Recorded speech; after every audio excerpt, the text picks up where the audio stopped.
"There's only one bed in that room, Mom," the cowboy said.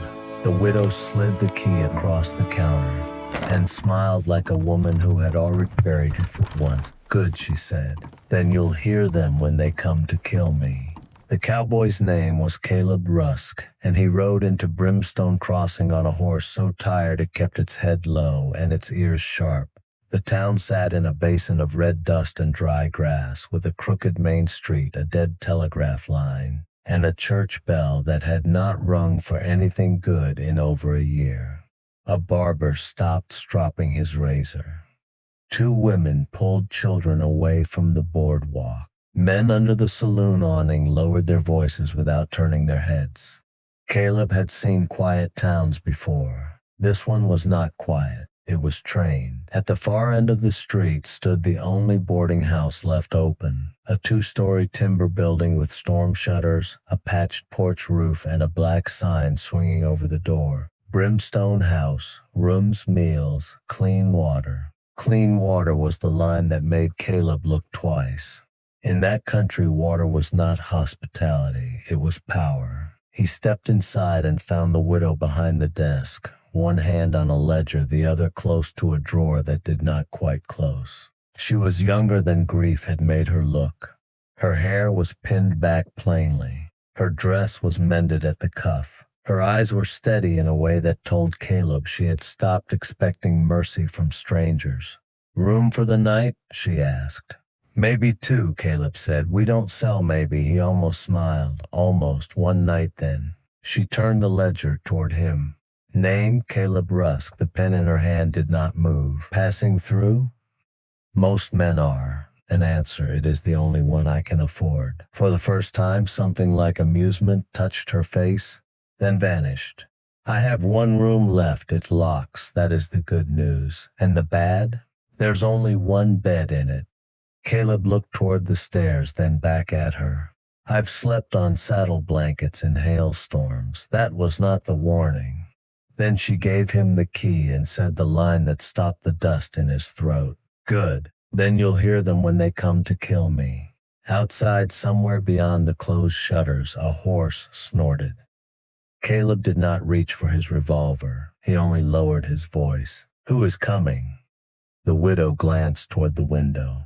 "Men who believe this town forgot my husband." What was his name? Thomas Bell. The name meant nothing to Caleb, but the way she said it meant everything. Her name was Mara Bell, owner of Brimstone House, widow of a man the town claimed had died in a ravine after too much whiskey and a bad turn in the dark. Caleb had heard the cleaner version of that story 3 towns back, from a dying stage driver with blood on his shirt and a folded map in his boot. Thomas Bell had not fallen. Thomas Bell had found something, and men had come to make sure nobody else found it after him. Mara led Caleb upstairs herself. The hallway was narrow, the walls sun-warped, the floorboards old enough to tell on every step.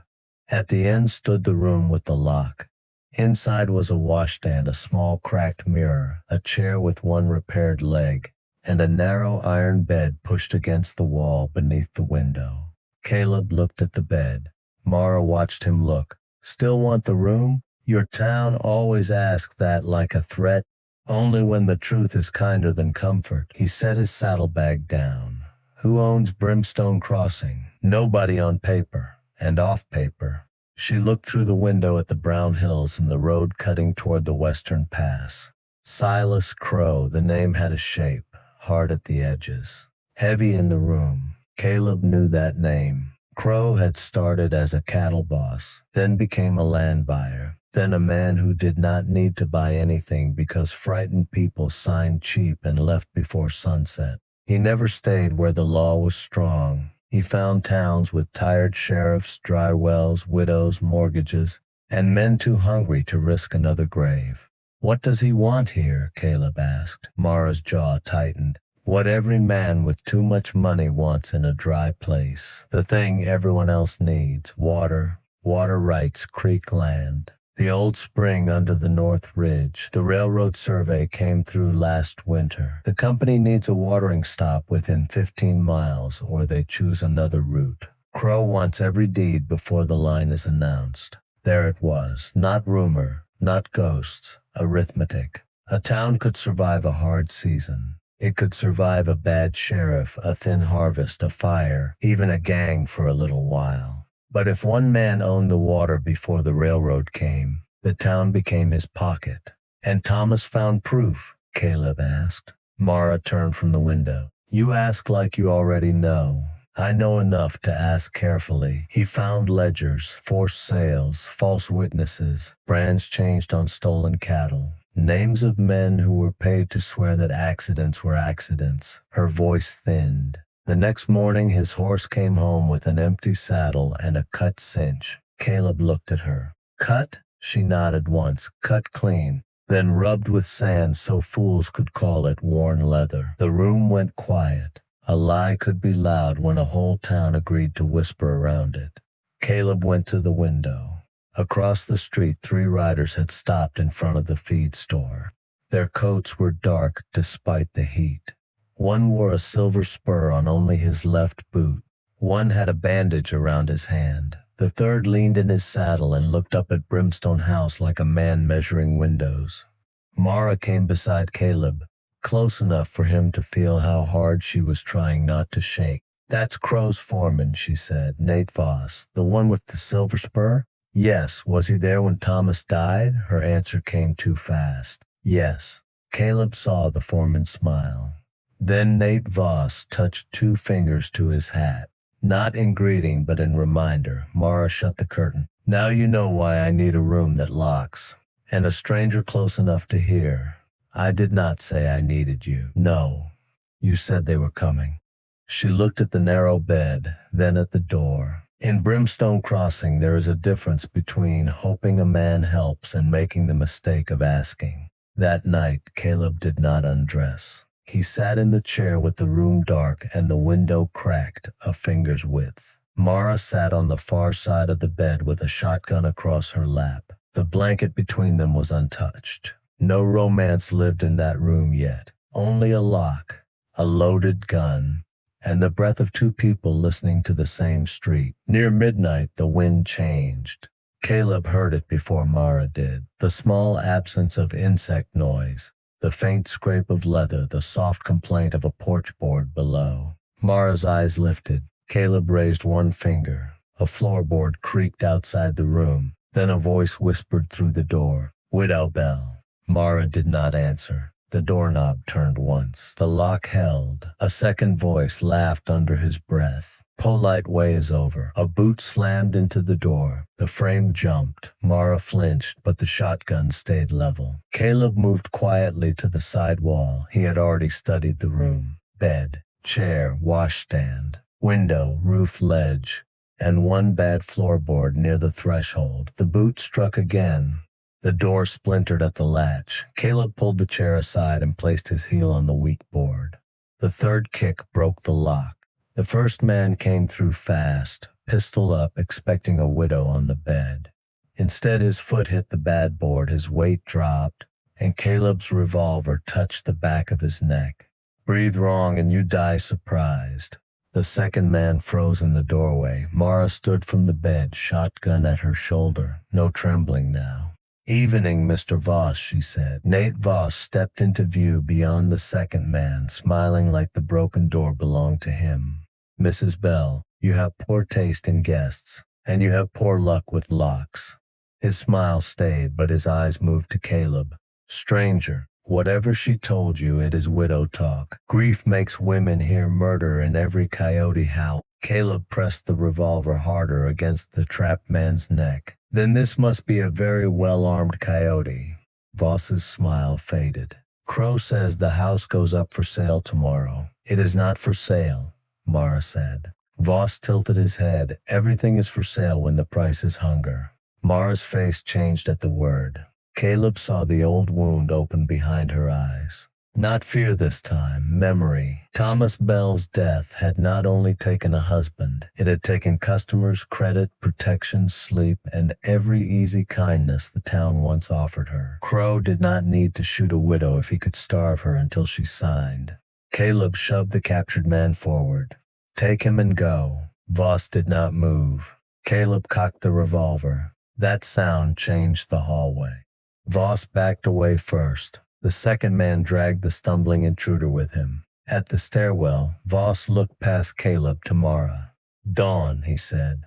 "Crow comes at dawn. Bring whatever Thomas hid, or we burn the house with both of you in it." Then they were gone. Mara lowered the shotgun only after the front door slammed below. Caleb crossed the room and pushed the broken door shut with his shoulder. It would not lock again.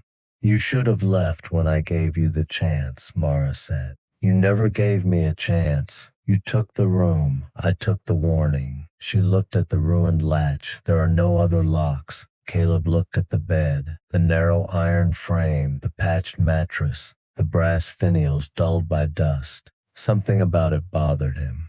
"Thomas built this room?" "He repaired it after we bought the house."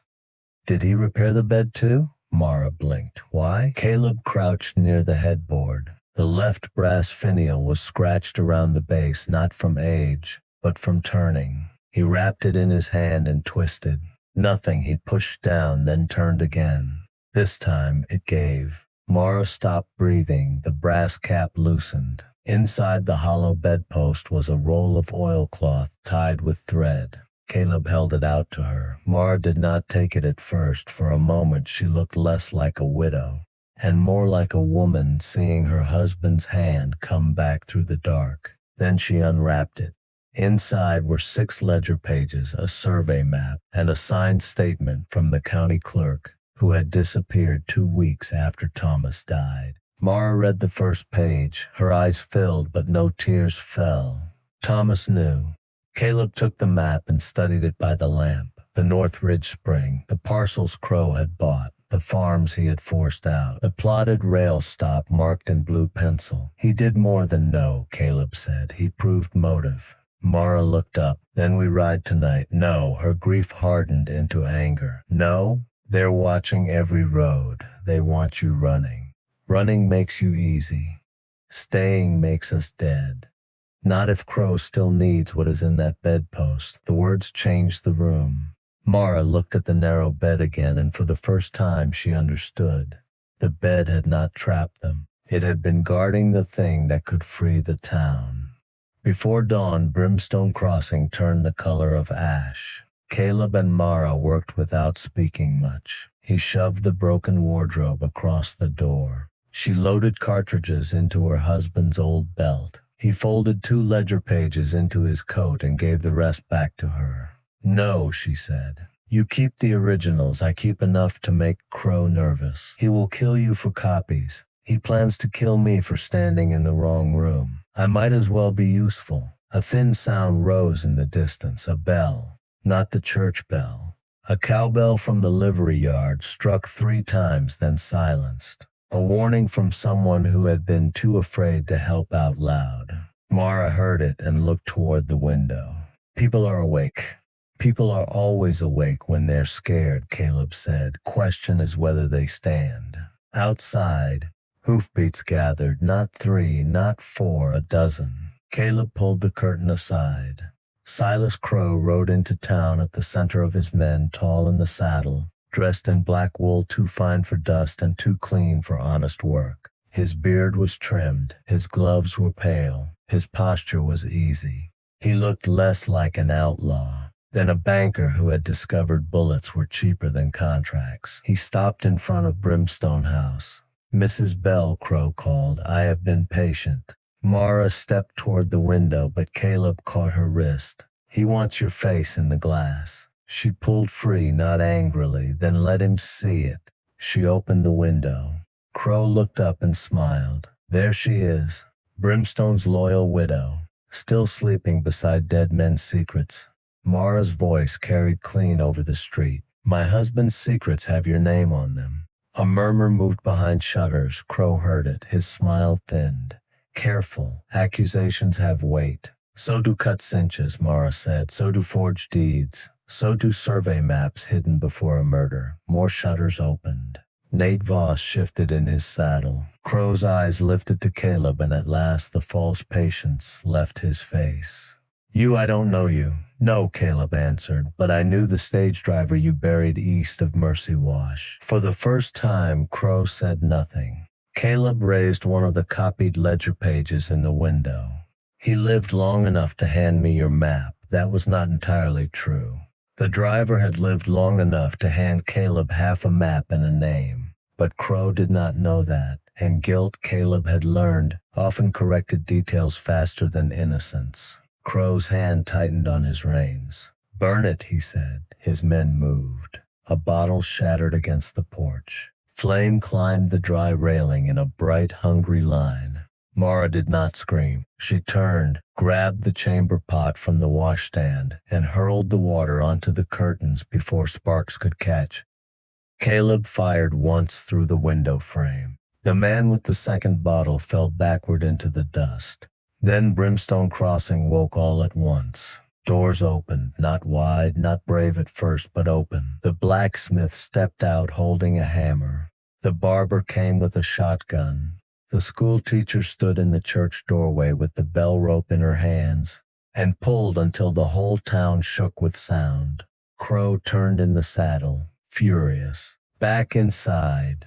No one obeyed fast enough. That was all Caleb needed. He kicked the wardrobe away from the broken door and ran down the stairs with Mara behind him. Smoke rolled along the porch roof. The front steps were burning. Caleb went through the side window first, hit the ground, and turned to catch Mara as she dropped after him. For one heartbeat, she landed against him. Then gunfire tore the wall above their heads.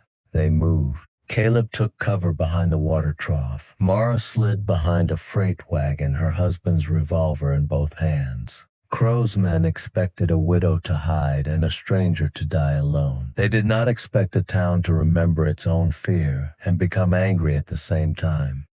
The blacksmith swung his hammer into a rider's knee. The barber fired over the saloon rail. A farmer who had not spoken above a whisper in months yanked a Crowe man from his horse by the coat collar. Nate Voss saw the fight turning and rode straight for Mara. Caleb raised his revolver, but another rider cut across his line. Mara saw the silver spur first, the same spur that had marked the man outside the feed store, the same man who had been there when Thomas died. Voss leaned from the saddle, pistol drawn. "Widow," he snarled. Mara fired. The shot struck the silver spur and sparked off iron. Voss's horse reared. He fell hard, his boot twisted under him. The bright spur bent nearly flat. Mara walked toward him with smoke still rising from her revolver. "Tell me it was an accident," she said. Voss spat dust and blood. Crowe ordered it. The street heard him, so did Crowe. Silas Crowe drew and fired at his own foreman. Caleb moved before the shot finished echoing. His bullet struck Crowe's gun hand. The pistol spun into the dust. Crowe stared at his bleeding fingers as if the world had broken a rule. Then he looked at Caleb. "You think paper beats men like me?" Caleb stepped into the street. "No, people do." Crowe went for the second gun under his coat. Mara fired first. Her bullet tore through Crowe's shoulder and turned him half around. Caleb's second shot knocked the hidden gun from his hand. Crowe dropped to his knees in the dust. Not dead, not proud, and not in control. The church bell kept ringing. One by one, Crowe's riders threw down their weapons. By sunrise, smoke lifted from the porch of Brimstone House, and the people of Brimstone Crossing stood in the street as if they had just remembered they owned their own shadows. Mara held the oilcloth packet against her chest. The county clerk's statement, the forged deeds, the rail map, the names. Not enough to bring Thomas back, enough to make sure his death was no longer a whisper. A circuit marshal arrived by noon, drawn by the bell, the smoke, and a town finally willing to testify.